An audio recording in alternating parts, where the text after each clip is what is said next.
Encontro de dois grandes centroavantes pela frente.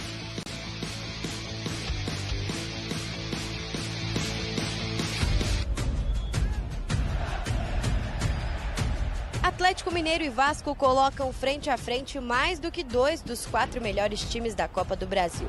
O confronto da semifinal também será de centroavantes. Se completam em suas características. Do lado mineiro, o pé esquerdo. Do lado carioca, o cabeceio. Com o gol do último final de semana, Hulk chegou a 112 gols no Galo, sendo 89 de canhota. Artilheiro do século no Atlético ao lado de Diego Tardelli. Deixa eu agradecer a Deus, por chegar numa marca tão especial para mim, para a história do clube, igualar a um cara que é ídolo da massa, é ídolo do clube, é um amigo meu pessoal, além do futebol também, que é o Tardelli. Então fico muito feliz. O argentino Verratti também fez gol no final de semana contra o Cruzeiro pelo Brasileirão. Já são 29 vestindo a camisa do Vasco. Na Copa do Brasil, ele é o artilheiro da competição, com 6 gols. Acho que tem uma oportunidade única, mas a gente tem que disfrutar também. Há muito tempo que o Vasco não estava neste lugar, então a gente fez que a gente volve a ilusionar-se, que a torcida volve a ilusionar-se, então tem que disfrutar também. 2 jogadores que lideram as estatísticas de suas equipes e entre os outros times da Série A. Hulk é o segundo jogador que mais marcou de pé esquerdo na competição até agora. 7 gols, 2 atrás do Estevão, do Palmeiras. Já Verratti, de cabeça, ninguém passa. O argentino tem 4 gols pela competição. Na Copa do Brasil, os dois vão se encontrar nesta quarta-feira à noite, aqui na Arena MRV, pelo primeiro jogo da semifinal do campeonato. Enquanto o Galo não disputava a semifinal desde 2021, quando foi campeão, o Cruz Maltino volta a esta fase da competição depois de 13 anos. A última também foi do título, em 2011. Seja de cabeça, de pé esquerdo, como for, Atlético Mineiro e Vasco é um confronto que até promete gols, mas garante mesmo muita vontade de vencer.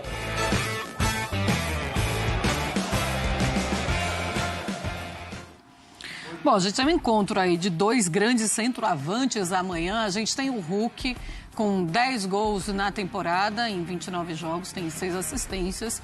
E temos também o Verratti com 15 gols na temporada, em 33 jogos, 2 assistências. Mari, pensando nesse encontro, quem é mais decisivo para a sua equipe? Quem é mais decisivo? Os dois são muito decisivos para suas equipes. É que o Verratti já passou pelos maus momentos do Vasco e talvez o principal personagem, do Vasco desde a temporada passada para essa.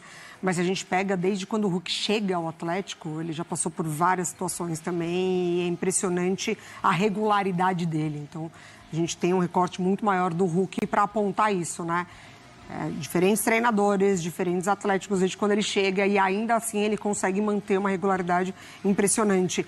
Mas acho que o Verratti, ele tá sempre ali no momento certo para quando o Vasco precisa, É impressionante, assim. O Hulk já ficou ausente, o Atlético já teve outros jogadores que conseguiram decidir, mas o Verratti é praticamente a peça principal desse Vasco, que não tem peça de reposição. O Hulk também não. Mas o Verratti especificamente não tem. Parece isso, André. Você olha para o Hulk, lembra do Galo sem o Hulk, sabe que o time sofre, mas você consegue colocar outros jogadores ali para substituir. O Verratti parece que não no Vasco, ou seja, me parece que ele é mais importante para o Vasco até do que o Hulk para o Galo. Uma eventual ausência dele seria muito pior, Pensando nos 2 jogadores sobre os quais a gente está falando agora. Se o Vasco perder o Verratti, o problema para o tipo de futebol que o Vasco joga é muito maior do que se o Atlético perder o Hulk, porque o elenco do Atlético Mineiro oferece mais opções, mais peças para o Milito trabalhar do que o elenco do Vasco oferece para o Paiva. Mas assim, tomara que nada disso aconteça, porque a imagem do Atlético, por exemplo, jogando contra o Fluminense na semana passada, talvez seja uma das melhores do ano de 2024, não só em relação ao próprio Atlético, como de tudo que a gente viu. Sim. É uma das melhores atuações de um time de futebol na temporada, pensando em todo mundo e todas as competições que a gente tem por aqui. O Atlético jogou muito, muito, muito bem. Dá para ter convicção que esse time vai aparecer de novo jogando nesse nível? Isso é o que o Milito quer, é o que a torcida do Atlético quer. Não dá para a gente fazer essa afirmação porque o time oscilou demais, a amostra de bons momentos, ela não é tão grande assim. Mas o Hulk precisa estar envolvido. E o Vasco, com o Verratti em campo, é esse time que diversas vezes se recusa a se retirar. O Vasco continua ali. O Vasco, ele luta, ele compete, ele se defende. Ele parece, às vezes, que ele vai ser derrotado e ele não é derrotado. Ele encontra um gol, ele dá um jeito de não sofrer um gol. É um time muito sério em campo, muito competitivo, vivendo uma oportunidade que, no início da temporada, eu acho que muita gente pensava que seria difícil de acontecer. Semifinal de Copa do Brasil. E aí está o Vasco. Sem dúvida nenhuma. O começo da temporada foi um começo difícil e a gente já, inclusive, projetava um campeonato brasileiro complicado para o Vasco, algo que não se confirmou, né? Olha, Fãs de Esportes, amanhã, então, logo depois que a bola parar de rolar para Galo e Vasco, a gente entra com um pós-jogo aqui neste Sport Center. Então, a gente mostra para vocês as entrevistas, os lances, as polêmicas, se elas tiverem, absolutamente tudo depois dessa partida. Estaremos aqui no Sport Center para vocês. Mário, eu vou colocar uma tela agora para a gente mostrar justamente como chegam e os números de Vasco e Galo para essas partidas, para essa partida, os últimos 5 jogos, tá?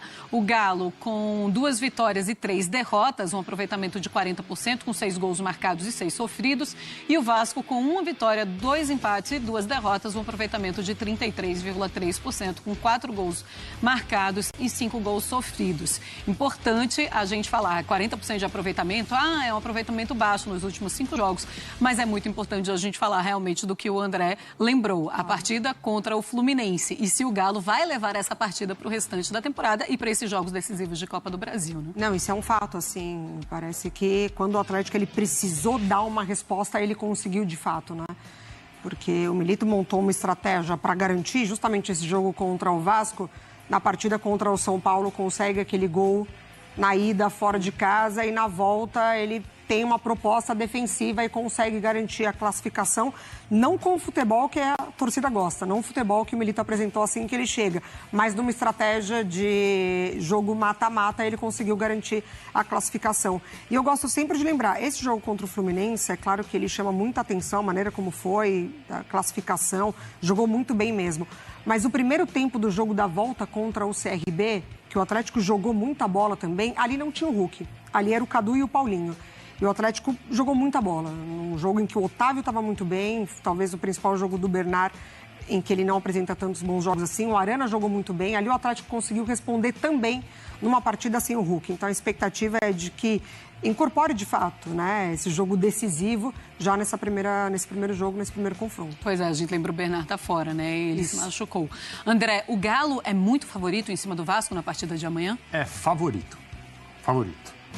Favorito para o confronto, eu acho. E para a partida de amanhã? Aí é difícil por causa dos encaixes todos. Eu acho que o normal, embora o Vasco tenha demonstrado essa resiliência, que é uma palavra usada muitas vezes sem muito sentido atualmente, mas no caso da temporada do Vasco eu acho que ela cabe muito. E eu insisto, a partida de volta contra o Atlético Paranaense, quando o Vasco leva gols, perde jogadores e dá um jeito com o Verratti de fazer um gol e se classificar, simboliza o que o Vasco é capaz de fazer, mas eu acho que em situações em que os dois times fizeram o melhor que eles podem, o Atlético deve passar. Favorito, Mari? Acho que favorito nesse sentido também. Se ele chega ali num nível em que ele já apresentou, ele joga mais bola do que o Vasco. Muito bem, vamos lá, Faz. O papo aqui é esse jogo do Vasco com o Atlético, o primeiro jogo fora de casa, pro Vasco, né? A gente ouviu ali o Verratti. É um jogo que muito difícil, pelo que a gente viu aí, né? O Atlético superando o São Paulo na Copa do Brasil, superando o Fluminense na Libertadores. Ele chega com muita motivação para esse duelo, mas é um Vasco que tem conseguido resistir. Essa é a questão. Tecnicamente, o time do Atlético não há discussão, é um time superior ao do Vasco, mas vai se colocar em prova, especialmente nesse jogo de amanhã, a capacidade de resistir do Vasco, a resiliência desse time, para levar um resultado para São Januário na volta, que seja um resultado que o Vasco consiga classificar em casa. E esse time tem conseguido fazer isso, muitas vezes. tem tido um espírito de luta, tem tido muita concentração sob o comando do Rafael Paiva. Só que é óbvio, o Vasco entra como azarão no duelo contra o Galo. Na Isso aí própria não tem Copa dúvida. do Brasil já fez isso, né? Contra o Fortaleza, Tem sido azarão e tem passado, em geral. Até... Pode falar. Desculpa, professor. Não, você vai falar, respondendo até a tela, para mim há claramente um time melhor no confronto, mas não há claramente um favorito. Assim, o favoritismo do Galo é pequeno para mim. Apesar de ser um time melhor tecnicamente, vem de um mata-mata espetacular, mas o Vasco mostrou que ele compete com qualquer um. Com qualquer um. E isso é o grande feito do trabalho do Rafael Paiva, de uma equipe que pode ter essa diferença técnica, o professor lembrou do mata-mata com Fortaleza, de outros jogos mesmo, a forma como arranca um ponto contra o Flamengo, num jogo até que o Flamengo fez uma boa partida. Então, acho que o Vasco tem mostrado esse poder de competição, ainda mais num cenário de mata-mata. Então, acho que até o Atlético é favorito, mas eu não consigo colocar um favoritismo tão destacado justamente pelo comportamento desse time. para o Vasco vai ser um teste de resistência. E aí a ordem dos jogos, em casa e fora, que o senhor não gosta, mas aqui eu acho que o Vasco tem um trunfo. Se ele conseguir, Qual é o trunfo? Se ele conseguir resistir em Minas, ele pode fazer o resultado em casa. Ele pode sonhar com classificação. Eu não vejo muito sentido nessas afirmações de vocês. Essa que o grande professor Celso Zete acaba de colocar. Se resistir em Minas. Primeiro jogo em Minas, é claro. Se ele resistir mas às vezes o jogo em Minas aumenta a chance. Mas tem o jogo em Minas. O jogo em Minas é depois. Você veja o caso do Fluminense. Não resistiu em Minas. Não aguentou, não adiantou ter ganho em casa. A ordem dos tratores altera o viaduto. Como é que é? Não entendi essa frase. A ordem dos tratores altera o viaduto. Então, mas você vê, o Fluminense no ano passado jogou o segundo jogo contra o Olímpia no Paraguai e passou. Jogou o segundo Era jogo. melhor. Jogou o segundo jogo contra o Internacional em Porto Alegre e passou. Se não era melhor, pior também não era. Não existe era igual. Esse favoritismo, isso que vocês colocam, essa teoria não, mas quando vocês defendem, ela não existe. A história do futebol não prova essa tese que vocês defendem. Quando você não é melhor... Não tem favoritismo nenhum por jogar o segundo jogo. Quando você não é melhor, tua casa pesa. Tua casa pesa. Ah, quando não é melhor. Aí já está colocando outro elemento, já está me convencendo. É o caso de Vasco e Atlético. Eu acho que para o Vasco é interessante essa possibilidade de resistir fora para tentar a classificação em casa. Se fosse o contrário, acho que ia ser mais complicado. Agora eu gostei da sua explanação. É? Começando a me convencer. Para quem não tem menos bola, o fator casa, você tem que se agarrar com unhas e dentes.